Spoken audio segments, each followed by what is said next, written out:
নমস্কার বন্ধুরা, আমি পায়েল আর আপনারা শুনছেন পিএমজি অডিও। আজ থেকে আমি আপনাদের পড়ে শোনাব শ্রী মণিলাল বন্দ্যোপাধ্যায়ের লেখা উপন্যাস স্বয়ংসিদ্ধা।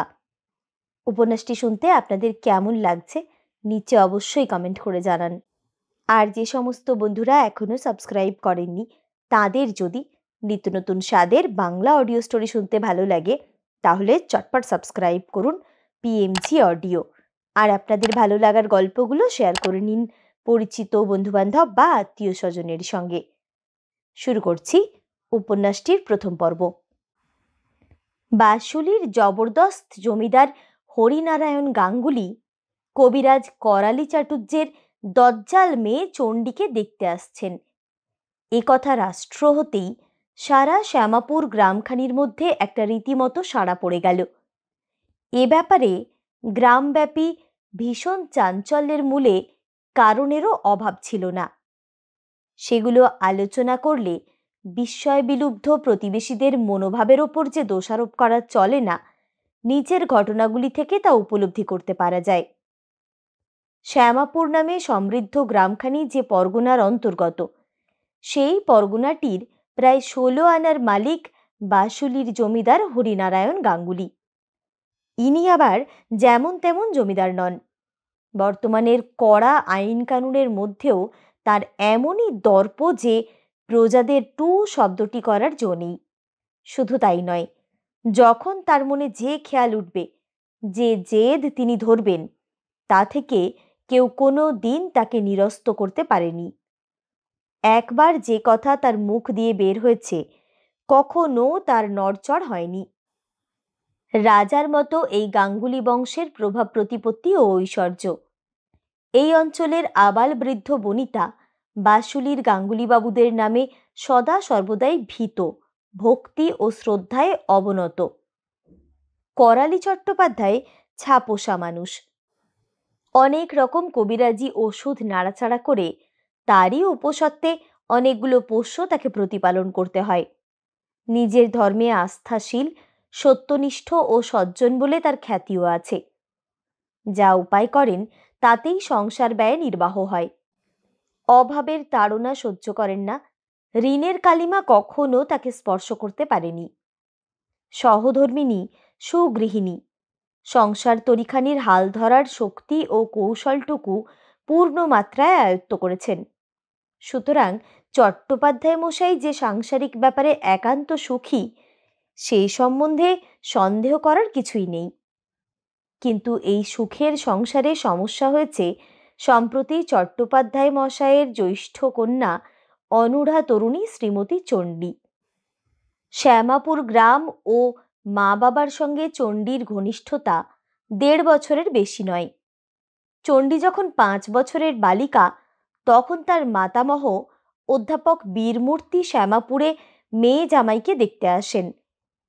তিনি তখন পাঞ্জাবের কোনো প্রসিদ্ধ শিক্ষা প্রতিষ্ঠানের ব্যায়ামের অধ্যাপক। সেখানেই সপরিবারে অবস্থান করেন। বালিকা চণ্ডীকে দেখে তার মনোবৃত্তি সম্বন্ধে কটি বৈশিষ্ট্যের পরিচয় পেয়ে তিনি জামাইকে অনুরোধ করলেন, তোমার এই মেয়েটিকে দেখে আমার ভারী ভালো লেগেছে। আমি একে পাঞ্জাবে নিয়ে গিয়ে আমার মনের মতো করে মানুষ করব। বছর 12 পরে তোমাদের মেয়েকে আবার ফিরিয়ে দেব, তখন তোমরা ওকে দেখে অবাক হয়ে যাবে। শ্বশুরের অনুরোধ জামাই প্রত্যাখ্যান করতে পারেননি। চণ্ডীকে তার হাতে তুলে দেন।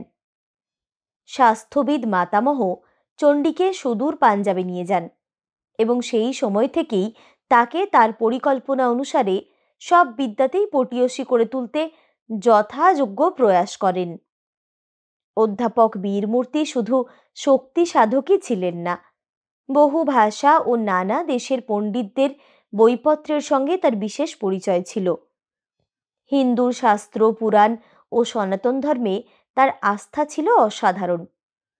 চণ্ডীকে তিনি সত্যিই শিক্ষা দিয়ে যেমন শিক্ষিত করে তুলছিলেন, তেমনি স্বাস্থ্য সংক্রান্ত নানা রকম শিক্ষায় কিশোর বয়সেই তাকে এমন পারদর্শিনী করেছিলেন যে পঞ্চনদের জলবায়ু, শক্তি সাধক শিক্ষকের শিক্ষানৈপুণ্য এবং ছাত্রীর ঐকান্তিক সাধনা সত্যিই সার্থক হয়েছিল। এই সময়ে সহসা অধ্যাপক বীরমূর্তি ইহলোকের সাধনা শেষ করে পরলোকের পথে মহাপ্রস্থান করলেন। চণ্ডী তখন কৈশোরের সীমা প্রায় অতিক্রম করেছে। শক্তিসাধক গুরুর তত্ত্বাবধানে স্বাস্থ্য সাধনায় তার সর্বাঙ্গে তখন যৌবনের অপূর্ব সৌন্দর্য লীলায়িত।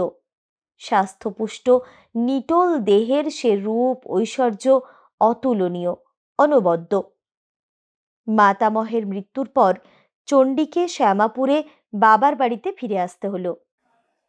কিন্তু শ্যামাপুরের পারিপার্শ্বিক আবেষ্টনী চণ্ডীর আবাল্যের রুচি ও প্রকৃতির সামনে পদে পদেই অন্তরায় হতে লাগল।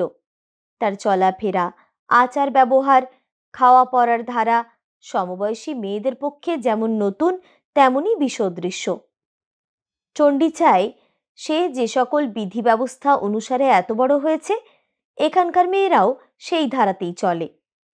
কিন্তু তার কথা শুনে মেয়েরা হেসেই খুন। তারা বলে, ব্যায়াম তো করে ছেলেরা, মেয়েরাও তাদের মতো মুগুর ভাজবে, কুস্তি করবে, মাথায় বোঝা নিয়ে নাচবে, ডন বৈঠক করবে, দূর দূর। কথায় কথায় এক একদিন ঝগড়াও যে হয় না তা নয়, কিন্তু ঝগড়া বাঁধলেই পাড়ার মেয়েদের নাকালের অন্ত থাকে না। চণ্ডী অতর্কিতভাবে জুজুৎসুর এমন প্যাঁচ তাদের ওপর প্রয়োগ করে বসে যে তারা মুহূর্তের মধ্যে একেবারে আড়ষ্ট হয়ে যায়। নিজের সমবয়সী বা একটু বেশি বয়সের মেয়েদের সে সহসা এমন তৎপরতায় দু হাতে শূন্যে তুলে ধরে যে তারা আতঙ্কে চিৎকার করে ওঠে। চণ্ডী হেসে বলে, আমার মুখ চলে না তোদের মতো, কিন্তু হাত এমনই বেপরোয়া চলে, কাজেই আমাকে ঘাঁটালে মুশকিল। চণ্ডীর সঙ্গে ভাব করার জন্য যারা ছুটে আসত, চণ্ডীর কথাবার্তা ও ব্যবহার তাদেরকে অবাক করে তফাতে সরিয়ে দিত।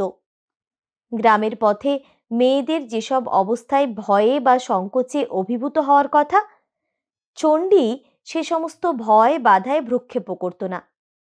কোনো মেয়ে যদি তাকে প্রশ্ন করত, তোমার ভয় করে না?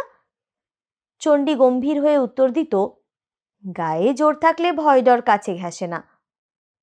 চণ্ডীর কথা নিয়ে পাড়ায় চর্চার অন্ত নেই। বর্ষীয়সীরা নাক কুঁচকে বলেন, মা গো মা, চাটুজ্যেদের কি মেয়েই তৈরি হয়েছে, যেন ধিঙ্গি, কি করে পার করবে বাবা? মেয়ের এইরকম সপ্রতিভ ও নিঃশঙ্ক ভাব বাবা মায়ের মনেও ক্রমশ সংশয়ে রেখাপাত করতে থাকে। বয়স হয়েছে, পরের ঘর করতে হবে, এতটা বেপরোয়া হওয়া তো ভালো কথা নয়। বছর ঘুরতে না ঘুরতেই গ্রামময় ঢিঢি পড়ে গেছে। অথচ যার সম্বন্ধে এই সমস্ত অনুযোগ, তার আচরণে নীতির দিক দিয়ে এমন কোনো অপরাধ কখনো দেখতে পাওয়া যায় না যে তাতে তার বিরুদ্ধে কোনো অভিযোগ করা চলে। সুযোগ্য গুরুর কাছে সে শুধু শিক্ষা ও শক্তির মর্যাদা রক্ষারই দীক্ষা নেয়নি, আত্মমর্যাদা সম্বন্ধেও চণ্ডী ছিল একান্ত সচেতন। তবুও চণ্ডী প্রতিবেশীদের সুখ্যাতি পেল না। সে ভালো ভেবে যে কাজেই হাত দিত তাতেই তার নিন্দে হতো। এ অঞ্চলে দরিদ্র ঘরের নীচ জাতির মেয়েরা বাড়ি বাড়ি বরাবর তরিতরকারি, মাছ প্রভৃতি ফেরি করে বিক্রি করে, তাতেই তাদের অন্নসংস্থান হয়। কিন্তু সম্প্রতি দূরের শহর থেকে খোট্টারা ঝাঁকা ভরে শহরের চালানি আনাজপত্র বয়ে এনে বিক্রি করা শুরু করে দেওয়ায় পল্লীর অনাথারা মাথায় হাত দিয়ে পড়ল। পল্লীবাসীদের তাতে ভ্রুক্ষেপও নেই। সস্তায় দেশ দেশান্তরের চালানি মাল পেয়ে তারা গ্রামের উৎপন্ন পণ্যের মায়া অনায়াসেই কাটিয়ে দিল। কিন্তু চণ্ডী এটা সহ্য করতে পারল না।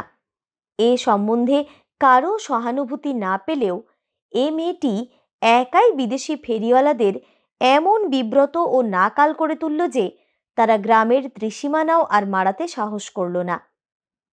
কিন্তু গ্রামে এজন্য চণ্ডীর নামে নানা রকম নিন্দে রটল। গ্রামের মেয়েদের মধ্যে শিক্ষা বিস্তারের জন্য চার্চ মিশন সোসাইটির সৌজন্যে একটি মিশনারি স্কুলও গ্রামের সৌষ্ঠব বৃদ্ধি করেছিল। ছোট ছোট মেয়েরা এখানে লেখাপড়ায় যতটা ওস্তাদ না হোক, পাদ্রীদের অনুকরণে নানা রকম ছড়া কেটে হিন্দু ধর্ম ও দেবদেবীর বিকৃত বর্ণনায় রীতিমতো কৃতবিদ্ধ হয়ে উঠছিল। মিস কৃষ্ণকুমারী নামে এক সদ্য তরুণী এই শিক্ষালয়টির ভার পেয়ে এই অঞ্চলের বালিকাগুলোকে অন্ধকার থেকে আলোতে নিয়ে যাওয়ার জন্য উঠে পড়ে লেগেছিলেন। ছাত্রীদের লেখাপড়ার দিকে এই নবীনা শিক্ষয়িত্রীর যত না আগ্রহ ছিল, তাদের তরুণ মাথাগুলির ওপর তাদের চিরাচরিত ধর্ম ও আরাধ্য দেবতা সম্বন্ধে বিরুদ্ধ ধারণার সঞ্চার করতে তার যত্নের অভাব দেখা যেত না। ছোট ছোট মেয়েরা যখন তোতা পাখির মতো শেখানো ছড়া কাটত, গান গাইত, ধর্মপদ্ধতি ও ঠাকুর দেবতাদের সম্বন্ধে নানা রকম অভদ্র বিদ্রূপ ওই সকল ছড়া ও গানে ব্যক্ত হয়ে পড়ত, তাদের পরিজনরা হেসে উপেক্ষা করলেও চণ্ডী তাদের ধৃষ্টতা সহ্য করতে পারত না। সে প্রায়ই প্রতিবাদ করে বলতো, ও স্কুলে আপনারা মেয়ে পাঠাবেন না, ওখানে ওদের মনের ভেতরে যে বিষ ঢোকানো হচ্ছে তার ফল কখনো ভালো হবে না। কিন্তু কে তার কথা শুনবে? পশ্চিম ফেরত বেহায়া একটা মেয়ে পাড়ার মোড়ল হয়ে সব ব্যাপারেই মাথা দিয়ে দাঁড়াতে চায়। এটা অসহ্য। অভিভাবিকাদের কেউ ঝাঁঝিয়ে প্রশ্ন করলেন, ও স্কুলে পাঠাবো না তো পাঠাবো কোন চুলোয়? চণ্ডীও দৃঢ় স্বরে উত্তর দিল, ওখানে পাঠিয়ে মেয়েদের মাথা খাওয়ার চেয়ে ঘরে বসিয়ে সংসারের কাজকর্ম শেখানো ঢের ভালো। একজন বর্ষীয়সী প্রতিবেশিনী মুখ মুচকিয়ে বললেন, তোর বিয়ে হলে শ্বশুরকে বলিস যেন এই গায়ে একটা পাঠশালা বানিয়ে দেয়, আর তোকে করে তার মাস্টারনি। চণ্ডী বুঝল তার যুক্তি নিষ্ফল, কিন্তু গ্রামের এতগুলো মেয়ের এই মনোবৃত্তি তার মনে সবসময় খোঁচা দিতে লাগল। কি করে এই অনাচার থেকে সেই গ্রামখানিকে রক্ষা করবে? কোনো উপায় সে খুঁজে পেল না। মেয়েদেরকে বোঝাতে গিয়ে সে তাদের চাপা হাসির টিটকিরি শুনল। সকলে মিলে তার দিকে চপল কটাক্ষে চেয়ে সমস্যারে এমন এক গান ধরল, চণ্ডীও শেষ পর্যন্ত ধৈর্য রাখতে পারল না। স্নানের ঘাটেই সেদিন এই ব্যাপারটা ঘটেছিল। চণ্ডীও স্নান করতে এসেছিল। মেয়েরা জলে নেমে চণ্ডীর কথার উত্তরে তাকে লক্ষ্য করে স্কুলের শেখানো গান ধরেছিল, কিন্তু কিছুক্ষণের মধ্যেই সব চুপ। প্রত্যেকটি মেয়েকে ধরে চণ্ডী এমনভাবে জলে ডুবিয়ে দিল যে তাদের একেবারে মৃতপ্রায় অবস্থা। কেউই রেহাই পেল না সেদিন চণ্ডীর কঠিন হাতের কঠিন শাসন থেকে। কিন্তু এরপর অভিভাবকদের তরফ থেকে মেয়েদের এই লাঞ্ছনার বিনিময়ে চণ্ডীর উদ্দেশ্যে যে সমস্ত মন্তব্য প্রচারিত হয়ে সারা গ্রামখানিকে মুখর করে তুলল, চণ্ডী তা হেসে উপেক্ষা করলেও তার বাবা মা একেবারে অতিষ্ঠ হয়ে উঠলেন। চণ্ডীকে সেদিন তারা রূঢ়ভাবে জানিয়ে দিলেন, এটা পাড়া গাঁ, 10 জনের সঙ্গে মিলেমিশে এখানে থাকতে হয়, পাঞ্জাবি ধিঙ্গিপনা এখানে সম্পূর্ণ অচল। চণ্ডী নীরবে বাবা মার তিরস্কার শুনল। তার মনে জাগল দীক্ষাদাতা মাতামহের দৃপ্ত কথা, স্বধর্মে নিধনং শ্রেয়, পরধর্ম ভয়াবহ। ঘটা করে যারা ধর্মত্যাগ করে কিংবা জোর করে যারা ধর্মে আঘাত দেয়, শুধু কি তারাই ভয়াবহ? ছোট ছোট মেয়েদের তরুণ মনগুলো যারা শিক্ষার ছলে বিষিয়ে দিয়ে তাদের ধর্মবিশ্বাস গোড়াতেই শিথিল করে দেয়, তারা কি কম ভীতিপ্রদ? তার 2 চোখ জলে ভরে গেল। দীর্ঘ নিঃশ্বাস ফেলে সে তার দাদামশাইয়ের দেওয়া গীতাখানি খুলে বসল। চণ্ডীর পড়াশুনো কতদূর কেউ জানত না। দীর্ঘ 1 যুগ ধরে খেয়ালি দাদামশাই তার এই আদরিনী নাতনিটিকে কিভাবে শিক্ষিতা করেছেন, চণ্ডীর বাবা মাও তা জানতে কিছুমাত্র আগ্রহ কোনো দিন প্রকাশ করেননি। চণ্ডীও কোনো সূত্রে কখনো কাউকে জানার অবসর দেয়নি কি পর্যন্ত তার বিদ্যার দৌড়। এ সম্বন্ধে কোনো উচ্চবাচ্য না করে বরং দৌড়ঝাঁপের দিকেই ঝুঁকে সেই পথেই সে তার দক্ষতাটুকু প্রকাশ্যে বা অপ্রকাশ্যে প্রকাশ করত। কিন্তু নিজের ছোট ঘরখানির দরজা বন্ধ করে বিনিদ্রিত চোখে সে যে পুরো রাত অতিবাহিত করে, এই সংবাদটুকুও বেশি দিন গোপন থাকেনি। এ সম্বন্ধে প্রশ্ন উঠলে সপ্রতিভভাবে চণ্ডী উত্তর দিত, গীতা পড়ি, কিন্তু গীতা পড়েও চৈতন্য হলো না। উপরের ঘটনার কিছুদিন পরেই মিশনারি বিদ্যালয়ের এক উৎসব সভায় এমন কাণ্ড সে করে বসল, যাতে পাশাপাশি গ্রামগুলোর মধ্যেও তার দুর্বার দজ্জালপনা জাহির হয়ে পড়ল। বিদ্যালয়ের সভায় বিভিন্ন গ্রামের মহিলা সমাজ আমন্ত্রিত হয়েছিলেন। চণ্ডীও এই সভায় যোগদান করেছিল। সভা আরম্ভ হতেই শিক্ষয়িত্রী খ্রিস্টকুমারী হিন্দু মহিলাদের কুরুচি ও কুসংস্কার সম্বন্ধে এক দীর্ঘ উপদেশ দিতে উঠলেন। ক্রমে তার উচ্ছ্বাস, রুচি ও সংস্কার অতিক্রম করে দেবীদের উদ্দেশ্যেই ছুটল এবং প্রথমেই আক্রমণ হল কুসংস্কারাচ্ছন্ন হিন্দু জাতির আরাধ্যা দেবী কালী ঠাকুরুনটির ওপর। নগ্ন দেহ, কদর্য মূর্তি, রুধির লোলুপা এই অসভ্য দেবীটি সম্বন্ধে তার বিদ্বেষ উচ্ছ্বসিত হয়ে উঠল। সভায় ভক্তিমতী মহিলাদেরও অভাব ছিল না। গ্রামের পলিটিক্সের চর্চায় দিগন্ত বিস্তারী উঁচু গলারও সমাগম হয়েছিল। কিন্তু ঘরের প্রাঙ্গণে বা গ্রামের অঙ্গনে প্রতিবেশীদের সঙ্গে বাকযুদ্ধে এদের যত কৃতিত্বই থাক, কোনো বিশেষ জায়গায় একান্ত বিরুদ্ধ কথা উঠলেও তাদের বাকশক্তি তখন পক্ষাঘাতগ্রস্ত হয়ে পড়ত। এক্ষেত্রেও তার ব্যতিক্রম ঘটেনি। তারা সকলেই নির্বাক বিস্ময়ে স্বধর্মের নিন্দা ও আরাধ্যা দেবীর উদ্দেশ্যে ভিন্ন ধর্মীর অবমাননা নীরবেই হজম করছিলেন। কেউ কেউ এই সুযোগে চণ্ডীর দিকে কটাক্ষ করে মুখ টিপে হাসার প্রলোভনটুকুও সম্বরণ করতে পারেননি। এই খবর পরেও গোপন ছিল না। চণ্ডী কিন্তু আর সহ্য করতে পারল না। সভার সকলকেই চমকে দিয়ে সে উঠে তীক্ষ্ণ স্বরে বলল, আমি প্রতিবাদ করছি আপনার বক্তৃতায়, থামুন আপনি। মুহূর্তে সবাই স্তব্ধ হয়ে গেল। সমগ্র মহিলা ও ছাত্রীদের বিস্ময়ের দৃষ্টি চণ্ডীর দিকে। খ্রিস্টকুমারীর পাউডার চর্চিত শুভ্র মুখখানি বিকৃত হয়ে উঠল। রূঢ় স্বরে প্রশ্ন করল, তুমি অসভ্য মেয়ে, তুমি আমার স্পিচে বাধা দিতে সাহস করো? চণ্ডী স্বর দৃঢ় করে বলল, নিশ্চয়ই, আপনি আমাদের এখানে নিমন্ত্রণ করে ডেকে এনে যথেষ্ট অপমান করলেন। আপনার উচিত সকলের কাছে ক্ষমা চাওয়া। এ পর্যন্ত এত বড় কথা মিস খ্রিস্টকুমারীকে কোনো বাঙালির মেয়ে এভাবে বলতে সাহস করেনি। সমবেত মহিলা ও ছাত্রীদের সামনে এই লাঞ্ছনা হজম করা তার পক্ষে অসম্ভব। সভার মধ্যে অস্ফুট গুঞ্জন শিক্ষয়িত্রীকে আরও চঞ্চল করে তুলল। আত্মমর্যাদা রক্ষার উদ্দেশ্যে তিনি হাতের তর্জনী তুলে বললেন, এসে দাঁড়াও তুমি আমার সামনে। দৃপ্ত ভঙ্গিতে সকলের চোখের সামনে চণ্ডী শিক্ষয়িত্রীর টেবিলের সামনে গিয়ে দাঁড়ালো। সভার সকলেই ভয়ে বিস্ময়ে হতবুদ্ধি হয়ে পড়েছে, কিন্তু চণ্ডীর মুখে তার একটা রেখাও পড়েনি। কৌতুকোজ্জ্বল চোখ দুটো শিক্ষয়িত্রীর অপ্রসন্ন মুখখানির ওপর তুলে সে উত্তর চাইল, কিন্তু শিক্ষয়িত্রী ধৈর্য হারিয়ে যে উত্তর দিলেন তা তার উদ্ধত প্রকৃতির উপযুক্ত হলেও সভার সকলেই তাতে শিউরে উঠলেন। টেবিলের ওপর ঝুঁকে তিনি চণ্ডীর গালে সবলে এক চড় মেরে বললেন, অসভ্যতার এই পুরস্কার। পরক্ষণেই যে কাণ্ড বাঁধল তাতে সভার সকলেই পড়িমড়ি করে ঘরের দিকে পালাতে ব্যস্ত হলেন।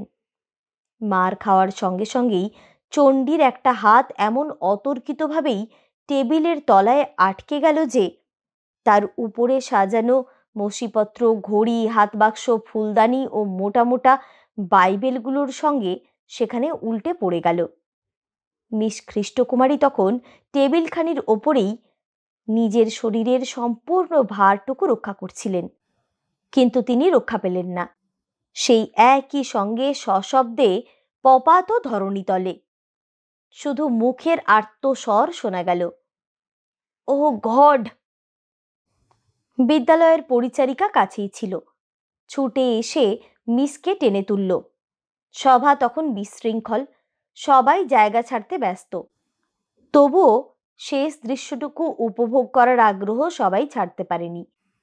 শিক্ষয়িত্রী পরিচারিকার সাহায্যে উঠে দাঁড়াতেই তার বিচিত্র মূর্তি এই বিক্ষোভের সময়ও সভায় হাসির উচ্ছ্বাস তুলল।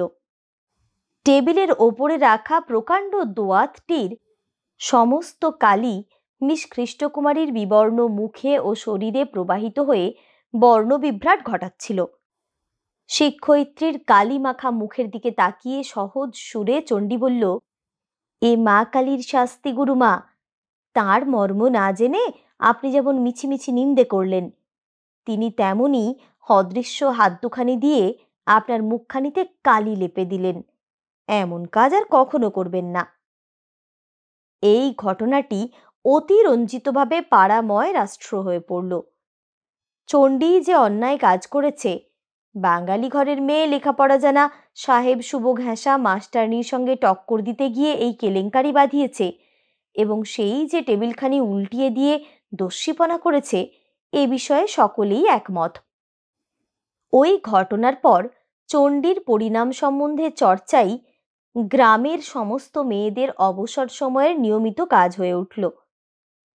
কোবরেজ চাটুজ্জে কি করে এই মেয়েকে পার করবে, কোন গৃহস্থই বা এই দজ্জাল ধিঙ্গিকে ঘরে তুলবে, আর যদিও বা কোনো রকমে পার হয়ে যায়, শ্বশুরবাড়ি গিয়ে এই বাবা নাচু নেমে কেমন করে ঘর সংসার করবে, গ্রামের মহিলা মজলিস যখন চণ্ডীর সম্বন্ধে এইসব দুশ্চিন্তায় একান্ত ভারাক্রান্ত, সেই সময়ে সমগ্র গ্রামবাসীকে সচকিত করে অপ্রত্যাশিত সংবাদ রটে গেল যে বাসুলির জমিদার হরিনারায়ণ গাঙ্গুলি চণ্ডীকে দেখতে আসছেন। পছন্দ হলে চণ্ডী গাঙ্গুলি বাড়ির বড় বউ হবে। সুতরাং চণ্ডীর একটা গতিমুক্তির চিন্তা যাদেরকে এতটা বিব্রত করে তুলেছিল, তার ঊর্ধ্বগতির এমন চমকপ্রদ সংবাদটাও যে তারা খুব প্রীতির সঙ্গে হজম করতে পারবে না, আর একটা নতুন রকমের দুর্ভাবনায় যারা আকুল হয়ে উঠবে, সেটা সহজেই অনুমান করা যায়। যেমন অদ্ভুত ও অপূর্ব মেয়ে চণ্ডী, তাকে ছেলের বউ হিসেবে গ্রহণ করতে এলেন যিনি, তার প্রকৃতিও সে অনুযায়ী অদম্য ও একান্ত রহস্যময়। কোনো খবর না দিয়ে হঠাৎ তিনি পাত্রী দেখতে উপস্থিত হলেন গ্রামের মধ্যবিত্ত গৃহস্থ চট্টোপাধ্যায় মশায়ের বাড়িতে। কথাটা অবশ্য গোপন থাকল না, অবিলম্বেই ছড়িয়ে পড়ল। শ্যামাপুর থেকে 10 ক্রোশ দূরে বাসুলির জমিদার বাবুদের বাড়ি। হরিনারায়ণ গাঙ্গুলির নাম গ্রামবাসীদের জপমালা হলেও নিজের চোখে এ গ্রামের কেউই তাকে এ পর্যন্ত দেখেনি। এই বিখ্যাত নামের মালিকটিকে দেখার জন্য কবিরাজের বাড়ির সামনের রাস্তায় পর্যন্ত জনসমাগম হয়ে গেল। কবিরাজ মশাই বাইরের বৈঠকখানায় রাজতুল্য অতিথিকে অত্যন্ত সংকোচের সঙ্গে বসিয়ে হাত জোড় করে আদেশ প্রার্থীর মতো হুজুরের সামনে দাঁড়ালেন। হুজুর হুকুম করলেন, আপনার একটা বিবাহযোগ্যা ডাগুর মেয়ে আছে শুনেছি, আমি তাকে দেখব বলে এসেছি। যদি পছন্দ হয় আমার কোনো ছেলের জন্য গ্রহণ করব তাকে। হুজুরের কথায় কবিরাজ মশাইয়ের বাক শক্তি যেন চলে গেল। তিনি 2 চোখ বিস্ফারিত করে হুজুরের দিকে অপরাধীর মতো তাকিয়ে রইলেন। হুজুরের মুখের হাসিটুকু সুপুষ্ট পরিপক্ক গোঁফ জোড়াটির ভেতর দিয়ে সুস্পষ্ট হয়ে উঠল। বললেন, বুঝতে পেরেছি, আপনি কথাটা বোধহয় বিশ্বাস করতে পারছেন না, কিন্তু এ কথা ভুলবেন না চাটুজ্জে মশাই, হরিনারায়ণ গাঙ্গুলি বাজে কথা বলার মানুষ নয়, আর সেই অবসরও আমার নেই। আমি যে প্রকৃতির মেয়ে খুঁজছি, আপনার মেয়ের সম্বন্ধে এ পর্যন্ত আমি যতটুকু খবর পেয়েছি, তাতে আপনার মেয়ে আমার মনে স্থান পেয়েছে। এখন চোখে যদি লাগে তাহলে তিনি আমার ঘরেও স্থান পাবেন। কি সর্বনাশ! হরিনারায়ণ গাঙ্গুলির কানেও তার দুর্জয় মেয়ের সব কথা উঠেছে, আর সেসব শুনেও তিনি তাকে বাড়ি বয়ে দেখতে এসেছেন। বিস্ময়ের সুরে চট্টোপাধ্যায় মশাইয়ের মুখ দিয়ে মৃদু স্বর বের হলো, এই দীনদরিদ্রের মেয়ের কথা হুজুরের মুখের হাসিটুকু এবার আরো একটু গাঢ় হয়ে ফুটল রসিকতার ভঙ্গিতে। হাসি মুখে চট্টোপাধ্যায় মশাইয়ের কথায় বাধা দিয়েই বললেন, সারা পরগনার খবর হুজুরের মনের বইতে যে লেখা আছে তা বুঝি জানেন না? মেয়েদের খবরও বাদ যায় না, কেননা নিজের ঘরে যখন উপযুক্ত ছেলে, পরের ঘরের একটি যোগ্য মেয়েরও তো দরকার। তবে আপনার মেয়েটি পাঞ্জাবে থাকতো বলে খবরটি পেতে বিলম্ব হয়েছে। আর খবরটি পেয়েছি, সত্যি কথা বলতে কি, তার বিরুদ্ধে নালিশের সুরে। বিস্ময়ের ওপর বিস্ময়। নালিশ? তবে কি চণ্ডীর সম্বন্ধে কোনো নালিশ হুজুরের দরবারে উঠেছে? এবং সেই সূত্রেই কিন্তু হুজুরই সমস্যা ভঞ্জন করলেন। তিনি বললেন, আপনারই কোনো হিতৈষী প্রতিবেশী আপনার মেয়ের বিরুদ্ধে এক আর্জি পাঠান আমার কাছে। তাতে তার সম্বন্ধে দোষারোপ করে যেসব কথা লেখা হয়েছে, শুনে আমি তো একেবারে অবাক। ভাড়া গায়ে যে এরকম মেয়ে থাকা সম্ভব, এ আমি ধারণা করতেই পারিনি। যিনি আর্জি পাঠিয়েছিলেন, নামটুকু অবশ্য দিতে সাহস পাননি। কাজেই তাকে না পেয়ে অগত্যা এই মহালের নায়েবকে লিখি আপনার মেয়ের সম্বন্ধে সঠিক সব খবর জেনে আমাকে দাখিল করতে। তারপর আপনাকে আমি এইটুকু বলতে পারি, নালিশ উল্টে গেছে। আপনার মেয়ের দোষগুলো আমি গুণ বলেই ধরে নিয়েছি, তাই না এসেছি তাকে দেখতে। যান যান, আপনি আর দেরি করবেন না, এই ঘরেই মাকে নিয়ে আসুন। বেশিক্ষণ অপেক্ষা করা আমার আর সম্ভব হবে না। অল্প সময়ের মধ্যেই যতটুকু সম্ভব সেইভাবে চণ্ডীকে সাজিয়ে বাইরের ঘরে আনার ব্যবস্থা হলো। বাইরের ছোট বৈঠকখানা ঘরটির পাশেই একটা বড় প্রাঙ্গণ। তারপরেই চট্টোপাধ্যায় মশাইয়ের অন্দরমহল। চট্টোপাধ্যায় মশাই ভেতরে তাড়া দিয়েই বাইরে এসে রাজ অতিথির সংবর্ধনায় তৎপর। বাড়ির পরিচারিকার সঙ্গে সুসজ্জিতা চণ্ডী সবে মাত্র প্রাঙ্গণে পা দিয়েছে, এমন সময় যেন ভগবানের নির্দেশেই এক বিভ্রাট দেখা দিল।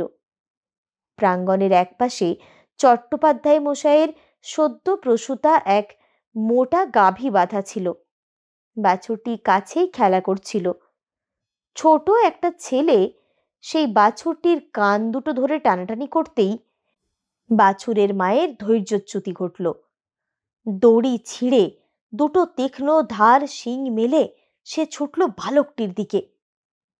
বৈঠকখানায় সমবেত সবাই সে দৃশ্যে যখন কিংকর্তব্য বিমূঢ়, চণ্ডী তখন ক্ষিপ্র হাতে আঁচলটা কোমরে জড়িয়ে আক্রান্ত বালকটির সামনে গিয়েই দু হাতে গাভীর দুটো শিং ধরে প্রবল ঝাঁকুনি দিল। হৃষ্টপুষ্ট অত বড় তেজস্বিনী গাভীটির সাধ্য হলো না আর একটি পা এগোতে। ইতিমধ্যেই গাভীর পরিচর্যাকারী চাকরটি ছুটে এসে তাকে যথাস্থানে নিয়ে গেল। কিন্তু বেশ বোঝা গেল চণ্ডীর প্রবল ঝাঁকুনিতে তার তেজ নির্বাপিত ও আক্রমণ স্পৃহা প্রশমিত হয়েছিল। বৈঠকখানায় এসেই প্রথমে বাবার পায়ের ধুলো নিয়ে বেশ সপ্রতিভভাবেই চণ্ডী পরগনার মালিকের উদ্দেশ্যে নিচু হয়ে প্রণাম জানালো। হরিনারায়ণবাবু এতক্ষণ নির্বাক বিস্ময়ে চণ্ডীর দিকে তাকিয়েছিলেন। চণ্ডী তার পায়ের ধুলো নিতেই দু হাতে তিনি তাকে তুলে ধরে স্নেহ ভরে তার হাত দুটো নিজের হাতের মধ্যে নিয়ে বললেন, হাতে লাগেনি তো মা? চণ্ডী মুখখানা নিচু করে মৃদু হেসে বলল, না। সকলেই স্তব্ধ। প্রত্যেকেরই নির্বাক দৃষ্টি হরিনারায়ণ গাঙ্গুলি ও চণ্ডীর দিকে। প্রায় 5 মিনিট ধরে চণ্ডীর দুই হাতের রেখা পরীক্ষার পর হরিনারায়ণবাবু বললেন, তুমি জিতে গেছো মা, চণ্ডী হয়েই তুমি আমার বাড়িতে যাবে। পরক্ষণেই চট্টোপাধ্যায় মশাইয়ের দিকে তাকিয়ে বললেন, আপনার মেয়েকে দেখতে এসেছিলুম সংশয়ের মধ্যেই। কানের শোনা আর চোখের দেখা, এই দুটোই তফাৎ অনেক। কিন্তু আমার সে দর্প ভেঙে দিয়েছেন মা চণ্ডী ওই উঠোনটিতে প্রথম দেখা দিয়ে। মা আমার নিজের নামকেও সার্থক করেছেন, ওইখানেই আমার দেখাও শেষ হয়েছে। তাহলে আমার আর কোনো কথাও নেই। এখন আপনার যদি কোনো কথা থাকে বলতে পারেন। হুজুরের সামনে আমার আবার কি কথা থাকবে? মেয়েকে আমি এনে হুজুরের সামনে রেখেছি। মালিক সব বিষয়েই হুজুর। হুজুরের ছেলেটিকেও যাচাই করা দরকার আপনার পক্ষে। আমি যেভাবে আপনার মেয়েকে যাচাই করেছি। তার কোনো প্রয়োজন নেই হুজুর। আমার মেয়েকে যখন দয়া করে দেখতে এসেছেন, পছন্দ করেছেন, তখন আমি আর কি বলবো। হুজুরের মুখ থেকে তখনই হুকুম হলো, তাহলে পাঁজি আনুন, দিন স্থির করা যাক। পাঁজি বাইরের ঘরেই ছিল। হুজুরের হাতে আসতে দেরি হলো না। সবার চোখ তখন হুজুরের পাঁজি দেখার ভঙ্গিটির দিকে। কোন দিন স্থির করেন তা জানতে প্রত্যেকেরই অসীম আগ্রহ। কয়েক মিনিট পরেই খুশি মুখে পরগনার মালিক রায় প্রকাশ করলেন, 27শে ফাল্গুন বুধবার, খাসা দিন। এই দিনটি তাহলে স্থির রইল বিবাহের। আপনি প্রস্তুত হন বেয়াই মশাই। বেয়াই মশাই, এই অপ্রত্যাশিত সম্বোধন কানে অত্যন্ত সুখকর হলো বটে, কিন্তু বিবাহের তারিখটি চট্টোপাধ্যায় মশাইয়ের মনের ওপরে চিন্তার খোঁচা দিল। এত তাড়াতাড়ি মেয়ের বিয়ে কি সম্ভব? সে মুখটা ম্লান করে হাত দুটো জোড় করে কাঁপা কাঁপা গলায় আবেদন জানালো। হুজুরের কথার উপর কথা বলাই ধৃষ্টতা, তবুও অবস্থা অনুসারে বলতে হচ্ছে হুজুর। আজ মাসের 12 তারিখ, মধ্যে মাত্র 15টি দিন। হুজুর নিবেদনটি না শুনেই বাধা দিয়ে বললেন, তাই কি কম চাটুজ্জে মশাই? প্রয়োজন হলে রাতারাতি আমরা পুকুর কাটাই, আবার তা ভরাট করে বাগান বসাই। এসব তো শুনেছেন। কথা যখন হরিনারায়ণ গাঙ্গুলির মুখ দিয়ে বেরিয়েছে, এর আর নড়চড় হবে না। ওই দিনই স্থির। কেউই আর এই কথার প্রতিবাদ করতে সাহস পেলেন না। অতঃপর কথার মালিক মেয়ের দিকে চেয়ে বললেন, তোমাকে শুধু দেখতেই এসেছিলুম মা, আজ শুধু কথা দিয়ে আশীর্বাদ করে যাচ্ছি। তবুও তোমাকে না বলে পারছি না। আমার ইচ্ছে এই যে তুমি নিজেই আমার কাছে পাকা দেখার যৌতুকটুকু চাও। যা তোমার ইচ্ছে হয় মা, যা তোমার মনে লাগে, অবশ্য যা আমার সাধ্যের মধ্যে। তুমি মুখ ফুটে চাইলে আমি ভারী খুশি হব মা। সকলের মনে আবার দারুণ বিস্ময় জাগল। চণ্ডী কি চেয়ে বসে? তার প্রার্থনা শোনার জন্য সবার কান উৎকীর্ণ হয়ে উঠল। খুব সহজ সুরেই চণ্ডী সবাইকে অবাক করে দিয়ে তার প্রার্থনা নিবেদন করল, তাহলে আপনি গ্রামখানির মধ্যে মেয়েদের এমন একটা স্কুল তৈরি করে দিন যার কোনো খুঁত না থাকে, আর বিয়ের পরদিন যাতে আমি আপনার তৈরি সেই নতুন স্কুলটির দরজা খুলে দিয়ে আপনার বাড়ির দরজায় মাথা গলাতে পারি। এছাড়া আর কোনো প্রার্থনাই আমার নেই। সবাই স্তব্ধ, স্তম্ভিত, চমৎকৃত।